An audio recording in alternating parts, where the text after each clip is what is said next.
Di dunia hiburan Indonesia, nama Raffi Ahmad adalah simbol kesuksesan. Dari seorang artis muda berbakat hingga menjadi salah satu pengusaha paling kaya di industri, perjalanan hidupnya penuh dengan kejutan. Namun, di balik ketenarannya, beredar desas-desus bahwa kesuksesannya bukan hanya karena kerja keras, melainkan ada bantuan dari kekuatan gaib. Sebelum melanjutkan video ini, alangkah baiknya untuk subscribe dulu channel ini dan nyalakan loncengnya, like, share, and komentar video ini. Raffi Ahmad memulai karirnya di dunia hiburan sejak usia belasan tahun. Dari sinetron, acara musik, hingga menjadi host acara ternama, namanya semakin bersinar. Seiring waktu, kekayaannya pun meroket. Rumah mewah, koleksi mobil sport, bisnis di berbagai bidang, semuanya ia miliki. Tak heran, ada orang-orang yang mulai bertanya-tanya, bagaimana mungkin seorang artis bisa begitu kaya dalam waktu singkat? Beberapa orang mengklaim bahwa ada yang tidak wajar dalam kesuksesan Raffi. Salah satu kisah yang beredar adalah mengenai sebuah ritual pesugihan yang konon dijalankan di sebuah villa pribadinya. Ada saksi yang mengaku pernah melihat cahaya aneh keluar dari salah satu ruangan di rumahnya pada malam tertentu. Bahkan, beberapa orang yang pernah bekerja dengannya mengaku mendengar suara-suara aneh atau melihat sosok bayangan misterius di rumahnya. Ada juga yang mengatakan bahwa setiap kali Raffi membeli mobil baru, ada tumbal yang harus dikorbankan. Menariknya, beberapa kejadian tragis kerap terjadi di sekitar orang-orang yang pernah bekerja dengannya. Apakah itu hanya kebetulan, atau ada kaitannya dengan rumor pesugihan? Tentu saja, semua tuduhan ini tidak memiliki bukti nyata. Raffi sendiri pernah menanggapi gosip ini dengan tertawa dan mengatakan bahwa semua yang ia capai berasal dari kerja keras dan kegigihannya. Memang, tak bisa dipungkiri bahwa ia adalah sosok yang sangat pekerja keras dan memiliki banyak relasi dalam industri hiburan. Namun, tetap saja, misteri ini terus menjadi perbincangan. Setiap kali ia mencapai kesuksesan baru, gosip tentang pesugihan kembali mencuat. Apakah ini hanya kecemburuan orang-orang yang iri dengan keberhasilannya? Ataukah memang ada sesuatu yang lebih dari sekadar kerja keras? Terlepas dari semua spekulasi, satu hal yang pasti, Raffi Ahmad tetap menjadi salah satu artis dan pengusaha paling sukses di Indonesia. Apakah ada rahasia di balik semua ini? Hanya waktu yang bisa menjawab. Gosip soal pesugihan yang melingkupi Raffi Ahmad semakin memanas ketika seorang mantan pekerja rumah tangganya berani buka suara. Pria itu, yang hanya ingin disebut sebagai Darman, mengaku pernah mengalami kejadian yang sulit dijelaskan secara logika saat bekerja di rumah Raffi. Saya bekerja di sana hampir setahun. Awalnya semua biasa saja, tapi ada beberapa kejadian aneh yang saya alami, kata Darman kepada seorang wartawan investigasi. Darman menceritakan bahwa setiap malam Jumat Kliwon, ada ruangan di rumah Raffi yang dikunci rapat. Tidak ada satupun anggota keluarga atau asisten rumah tangga yang diizinkan masuk. Dari dalam ruangan itu, sering terdengar suara bisikan dan bunyi lonceng kecil, seolah-olah ada ritual yang dilakukan. Suatu malam, karena penasaran, Darman mencoba mengintip dari celah pintu. Apa yang ia lihat membuatnya lari ketakutan, ada bayangan besar hitam yang bergerak di dalam ruangan, meski tidak ada satupun orang di sana. Keesokan harinya, Darman memutuskan untuk mengundurkan diri. Namun, cerita Darman bukan satu-satunya. Beberapa pekerja lain juga pernah mengalami kejadian serupa. Ada yang mengaku melihat sesosok pria tua berpakaian hitam berdiri di pekarangan rumah pada tengah malam, namun sosok itu lenyap seketika ketika didekati. Puncak dari semua keanehan terjadi ketika seorang asisten pribadi Raffi Ahmad mendadak menghilang tanpa jejak. Pria itu, sebut saja Rudy, sudah bekerja dengan Raffi selama lebih dari 3 tahun dan dikenal sebagai orang yang setia. Suatu malam, Rudy terakhir kali terlihat di area rumah Raffi. Rekaman CCTV menunjukkan ia masuk ke dalam rumah, namun anehnya, tidak ada rekaman yang menunjukkan dirinya keluar. Setelah kejadian itu, ponselnya tidak aktif, keluarganya tidak bisa menghubunginya, dan pihak kepolisian pun tidak menemukan petunjuk jelas mengenai keberadaannya. Pihak Raffi Ahmad membantah keras ada kaitan antara hilangnya Rudy dengan dirinya. Namun, gosip yang beredar mengatakan bahwa Rudy mengetahui sesuatu yang seharusnya tidak ia ketahui, mungkin tentang ritual rahasia yang dilakukan oleh bosnya. Ketika ditanya oleh media mengenai semua rumor ini, Raffi hanya tersenyum dan menjawab dengan santai. Saya kerja keras dari dulu, semua yang saya punya adalah hasil usaha saya sendiri. Orang boleh bilang apa saja, tapi saya percaya rezeki datang dari Tuhan, katanya dalam sebuah wawancara. Namun, ada satu hal yang menarik perhatian publik. Dalam wawancara itu, tangan Raffi tampak menggenggam sebuah cincin berwarna hitam pekat dengan ukiran yang tidak biasa. Beberapa orang yang paham tentang dunia mistis mengatakan bahwa cincin seperti itu sering digunakan dalam ritual tertentu untuk menjaga hubungan dengan makhluk gaib. Apakah semua ini hanya kebetulan? Atau memang ada rahasia besar di balik kesuksesan Raffi Ahmad? Misteri ini tetap belum terpecahkan. Tetapi satu hal yang pasti, semenjak rumor ini beredar, Raffi semakin sukses dan kekayaannya terus bertambah tanpa henti. Desas-desus semakin liar ketika seorang paranormal bernama Ki Surya mengklaim bahwa ia pernah dihubungi seseorang yang mengaku sebagai perantara Raffi Ahmad. Dalam pernyataannya kepada sebuah kanal YouTube misteri, Ki Surya mengatakan bahwa Raffi disebut-sebut pernah mencari ilmu pesugihan putih, sebuah ritual yang konon tidak membutuhkan tumbal manusia, tetapi menuntut kesetiaan dan pengorbanan tertentu. Orang itu datang ke tempat saya di tengah malam. Katanya, bosnya ingin mendapat keberuntungan tanpa henti. Saya bilang, ada ritual khusus, tapi harus ada pantangan yang dijaga seumur hidup, ujar Ki Surya. Ketika ditanya apa pantangan itu, Ki Surya hanya tersenyum dan berkata, kalau saya buka semuanya, saya bisa kena celaka. Yang jelas, ada sesuatu yang selalu harus ia bawa, dan sesuatu yang tak boleh ia lakukan. Pernyataan ini membuat publik semakin penasaran. Beberapa mulai mengamati kebiasaan Raffi Ahmad, mencoba mencari tahu benda apa yang selalu ia bawa atau tindakan apa yang selalu ia hindari. Beberapa bulan setelah wawancara Ki Surya beredar, terjadi insiden aneh dalam sebuah acara televisi yang dipandu oleh Raffi Ahmad.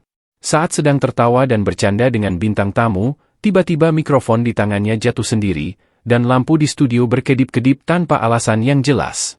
Raffi tampak terkejut, tapi berusaha tetap profesional. Namun, banyak yang melihat bahwa ia tampak gelisah, bahkan berkali-kali meraba-raba jari tangannya, seolah mencari sesuatu. Beberapa hari setelah insiden itu, seorang netizen mengunggah foto close-up dari video acara tersebut dan memperbesar jari tangan Raffi. Yang mengejutkan, cincin hitam yang biasa ia kenakan tidak terlihat dalam momen itu. Apakah ini kebetulan? Atau apakah pantangan yang disebut Ki Surya benar-benar telah dilanggar? Tidak lama setelah insiden di acara live, beberapa hal ganjil mulai terjadi dalam kehidupan Raffi. Beberapa bisnisnya mengalami kerugian mendadak, salah satu mobil sport mewahnya mengalami kecelakaan tanpa sebab jelas, dan ia mulai jarang muncul di televisi selama beberapa waktu. Orang-orang terdekatnya mengatakan bahwa Raffi tampak lebih pendiam dan sering terlihat melamun. Bahkan, dalam beberapa kesempatan, ekspresinya tampak kosong, seolah sedang memikirkan sesuatu yang berat. Seorang jurnalis infotainment yang biasa meliput Raffi mengaku mendapat pesan misterius dari sumber anonim. Pesan itu hanya berisi satu kalimat. Ketika perjanjian dilanggar, bayangan akan datang menagih. Lalu, beberapa hari setelahnya, sebuah video CCTV dari salah satu properti Raffi beredar di media sosial. Dalam rekaman itu, tampak seorang pria berbaju hitam berdiri di depan rumahnya selama berjam-jam, tidak bergerak sedikit pun. Ketika seorang satpam mencoba mendekati, sosok itu menghilang begitu saja seperti kabut. Kini, misteri kesuksesan Raffi Ahmad tetap menjadi bahan perbincangan. Apakah benar ia hanya mengandalkan kerja keras dan koneksi, atau ada kekuatan lain yang turut berperan? Hingga kini, Raffi tetap menyangkal semua tuduhan, tetapi beberapa orang percaya bahwa ada hal-hal yang tidak bisa dijelaskan dengan logika biasa. Apakah ia masih menjalankan perjanjiannya, atau justru tengah menghadapi konsekuensi yang tidak bisa dihindari? Satu hal yang pasti, di balik senyuman hangat dan kekayaan yang melimpah, ada bayangan yang terus mengikuti. Dan mungkin, suatu hari, rahasia itu akan terungkap dengan sendirinya. Sejak insiden di acara televisi dan rentetan kejadian ganjil dalam hidupnya, Raffi Ahmad menjadi lebih tertutup. Ia mulai jarang tampil di depan publik dan lebih sering menghabiskan waktu di rumah mewahnya yang luas. Namun, orang-orang terdekat mulai memperhatikan perubahan aneh dalam sikapnya. Nagita, istrinya, beberapa kali mendapati Raffi terbangun tengah malam dalam kondisi basah kuyup oleh keringat. Kadang, ia bergumam dalam tidur, mengucapkan kata-kata yang tidak dimengerti. Pernah suatu malam, Nagita terbangun karena mendengar suara berbisik di dalam kamar mereka. Saat ia menyalakan lampu, Raffi duduk di tepi ranjang dengan tatapan kosong ke arah jendela. "Kamu kenapa?" tanya Nagita dengan cemas. Namun, Raffi tidak menjawab. Matanya tetap terpaku pada kegelapan di luar jendela. Saat Nagita ikut menoleh ke arah yang sama, ia merasakan bulu kuduknya berdiri. Di kejauhan, di taman belakang rumah, terlihat sesosok bayangan hitam berdiri diam. Sosok itu tinggi, dengan mata merah menyala, mengawasi mereka dari kejauhan. Nagita berteriak ketakutan, dan seketika bayangan itu menghilang. Raffi tiba-tiba tersadar dari lamunannya, tapi ia tampak bingung dan tidak ingat apa yang baru saja terjadi. Merasa keadaan semakin tidak terkendali, salah satu sahabat Raffi menyarankan agar ia menemui seorang kiai yang dikenal memiliki kemampuan spiritual tinggi. Dengan penuh kerahasiaan, Raffi dan sahabatnya pergi menemui Kiai Hashim, seorang ulama sepuh yang tinggal di daerah pedesaan. Saat Raffi memasuki rumah sang kiai, udara mendadak terasa berat. Kiai Hashim menatapnya dalam-dalam, lalu tersenyum tipis. "Kamu membawa sesuatu bersamamu, nak," katanya lembut, tetapi dengan nada serius. Raffi menelan ludah. "Apa maksudnya, Kiai?" Sang Kiai mengambil segenggam garam dan menebarkannya ke udara. Seketika, angin bertiup kencang di dalam ruangan, dan dalam sekejap, sesosok bayangan hitam muncul di sudut ruangan. Bayangan itu melayang, tidak berbentuk jelas, tetapi dari dalamnya terdengar suara berbisik. "Perjanjian telah dilanggar, waktunya menagih." Raffi gemetar. Ia tidak mengerti apa yang sedang terjadi, tetapi ia tahu satu hal, sesuatu telah mengikat dirinya dalam sebuah perjanjian yang mungkin tidak ia sadari sepenuhnya. Dengan nada tenang namun tegas, Kiai Hashim menjelaskan, ilmu yang digunakan untuk menarik kekayaan dengan cepat tidak pernah gratis. Ada harga yang harus dibayar, dan jika seseorang melanggar pantangan, akibatnya bisa fatal. Raffi mencoba mengingat apakah ia pernah melanggar sesuatu. Lalu ia teringat, cincin hitamnya. Cincin itu adalah benda yang selalu ia bawa kemana-mana, tetapi pada hari insiden di acara live, ia lupa mengenakannya. Sejak saat itu, hidupnya mulai mengalami gangguan. "Kamu harus segera menyelesaikan urusan ini sebelum semuanya terlambat," kata sang kiai. Namun, Raffi ragu. "Apa yang harus saya lakukan?" Kiai Hashim menatapnya tajam. "Kamu harus memilih, melepas semua yang telah diberikan oleh kekuatan ini, atau terus menjalani hidup dengan bayangan yang akan selalu mengintaimu."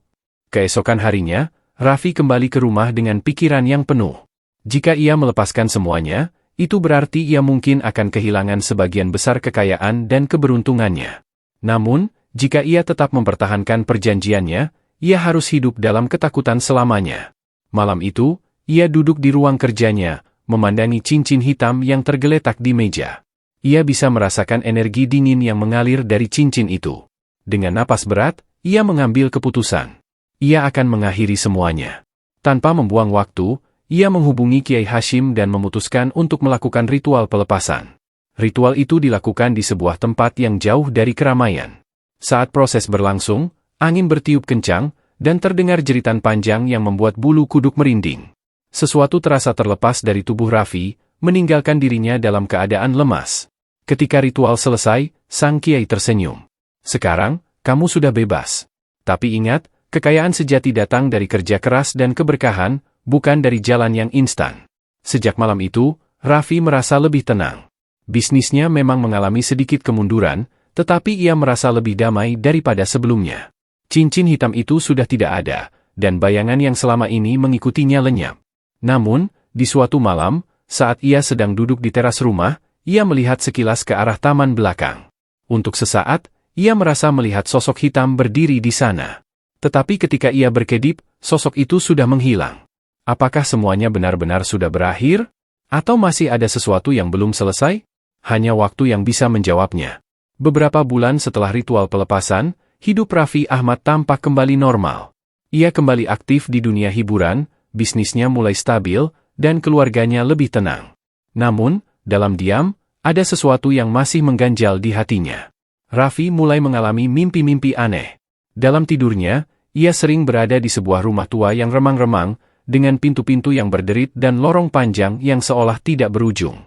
Setiap kali ia mencoba berjalan, ada suara langkah lain yang mengikuti dari belakang. Namun, setiap ia menoleh, tidak ada siapapun. Suatu malam, mimpi itu terasa lebih nyata dari sebelumnya. Ia berjalan di lorong yang sama, tetapi kali ini ia bisa mendengar suara bisikan. "Kau pikir bisa lepas begitu saja?" Suara itu bergema di kepalanya, membuatnya tersentak bangun dengan napas terengah-engah. Keringat membasahi tubuhnya, dan saat ia melihat jam, waktu menunjukkan pukul 3.33 pagi, waktu yang dipercaya sebagai jam gaib. Nagita yang terbangun karena Raffi tampak gelisah mencoba menenangkannya. "Mimpi buruk lagi?" tanyanya lembut. Raffi mengangguk, Tetapi dalam hatinya, ia tahu ini bukan sekadar mimpi.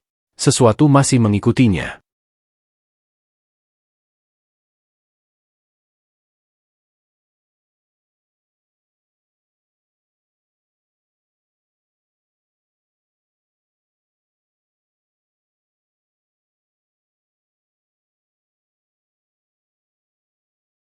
Beberapa hari kemudian, hal-hal aneh mulai terjadi lagi. Lampu di rumah Raffi sering berkedip sendiri tanpa alasan. Pintu-pintu tiba-tiba terbuka meskipun tidak ada angin. Beberapa kali, anaknya yang masih kecil tertawa sendiri di malam hari dan berkata, "Ayah, teman ayah datang lagi." Yang paling mengerikan terjadi pada malam Jumat. Ketika Raffi tengah berada di studio untuk syuting acara live, kamera yang merekam wajahnya tiba-tiba menangkap bayangan hitam di belakangnya. Awalnya, tim produksi mengira itu hanya efek cahaya atau bayangan kru yang tidak sengaja tertangkap kamera. Namun, saat mereka memeriksa ulang rekaman, mereka menyadari sesuatu yang mengerikan. Bayangan itu tidak memiliki wajah. Setelah insiden itu, beberapa kru yang bekerja di studio merasa tidak nyaman. Ada yang mengaku mendengar suara langkah kaki di lorong kosong, ada yang melihat pintu terbuka sendiri, dan ada pula yang tiba-tiba merasa pusing saat berada di ruangan tempat Raffi biasa duduk. Ketakutan mulai menghantui Raffi lagi. Ia merasa bahwa apapun yang dulu ia tinggalkan, sekarang mulai kembali. Dalam keputusasaan, ia menghubungi Kiai Hashim lagi. Namun, saat ia ingin bertemu, Kiai Hashim menolak dengan suara berat. "Aku sudah membantumu sekali, Nak. Tapi ini bukan sesuatu yang bisa diselesaikan dengan ritual biasa lagi. Kau telah mengusik sesuatu yang lebih besar." Raffi semakin bingung. Ia tidak mengerti apa yang dimaksud Kiai Hashim, tetapi ia merasakan ketakutan yang lebih besar dari sebelumnya. Lalu, pada suatu malam, seorang pria tua dengan jubah hitam tiba-tiba datang ke rumahnya. Ia tidak dikenal oleh siapapun, tetapi penjaga rumah membiarkannya masuk karena pria itu menyebut nama Raffi dengan yakin. Pria itu duduk di ruang tamu, menatap Raffi dengan tatapan tajam. "Kau pikir sudah selesai?" tanyanya dengan suara serak. Raffi menelan ludah. "Saya sudah melakukan semua yang diminta untuk melepaskan perjanjian itu," jawabnya, berusaha terdengar tenang. Pria itu tertawa kecil, tetapi matanya tetap dingin. "Tidak semudah itu. Kau sudah menikmati hasilnya, bukan? Kau sudah mengambil sesuatu yang bukan milikmu. Sekarang, bayangan itu akan terus mengikutimu sampai waktunya tiba." Raffi merasakan udara di sekitarnya menjadi lebih dingin. Ia tidak bisa berkata apa-apa. Pria tua itu berdiri dan berjalan ke arah pintu. Namun, sebelum pergi, ia berbisik, "Jangan pernah berada sendirian di tengah malam. Mereka sedang mengawasimu." Setelah itu, pria itu menghilang begitu saja, seolah-olah ia tidak pernah ada. Sejak pertemuan dengan pria misterius itu, Raffi semakin waspada. Ia tidak lagi berani sendirian di malam hari, dan ia mulai lebih sering menghabiskan waktu bersama keluarga untuk menghindari momen-momen di mana ia bisa terpisah dan rentan. Namun, di lubuk hatinya, ia tahu bahwa ini belum benar-benar berakhir. Terkadang, di malam yang sunyi, ia masih merasakan kehadiran sesuatu di sekitarnya. Suara langkah kaki yang tidak terlihat, bayangan di sudut matanya, atau bisikan samar yang terdengar di telinganya. Dan suatu malam, saat ia sedang duduk sendiri di ruang kerjanya, ponselnya tiba-tiba berdering. Tidak ada nama di layar, hanya angka-angka acak. Dengan ragu, ia mengangkat telepon itu.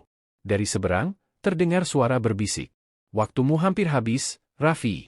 Lalu sambungan terputus.